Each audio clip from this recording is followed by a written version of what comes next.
Hello everyone, good evening. আজকে চলে গেছিলাম সাউথ সিটি মলে সবাই মিলে, মানে সবাই বলতে আমি আমার বন্ধুরা সবাই মিলে। তো এবার সাউথ সিটি মলটা কি সুন্দর সাজিয়েছে না পয়লা বৈশাখের জন্য। এবার মলে ঢুকে আমাদের প্রথম কাজ যেটা সবার হয়, ফুড কোর্টে দৌড়ানো, কারণ সবারই প্রচণ্ড খিদে পেয়েছিল।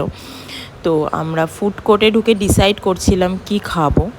তো ফাইনালি আমরা প্রচুর গবেষণা করে বসে অনেকক্ষণ ধরে ডিসাইড করে আমরা ডমিনোজে ফাইনালি অর্ডারটা প্লেস করলাম। তো সামনে তার মধ্যে সাউথ সিটি মলে একটা এলইডি বসিয়েছিল, খেলা চলছিল, আর ততক্ষণ আমাদের পিৎজাটাও চলে এসেছিলো। আমরা বেশ পিৎজাটাও এনজয় করেছি, খেলাও এনজয় করেছি, আড্ডাও মেরেছি, প্রচুর সেলফিজও তুলেছি।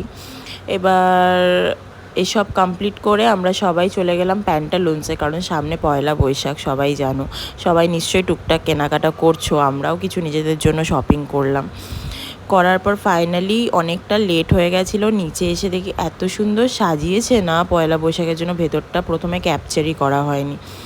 তো যাই হোক, আজকের সন্ধেটা এভাবেই কাটালাম চা দিয়ে, চা শেষ করে, সুকুনের চা শেষ করে।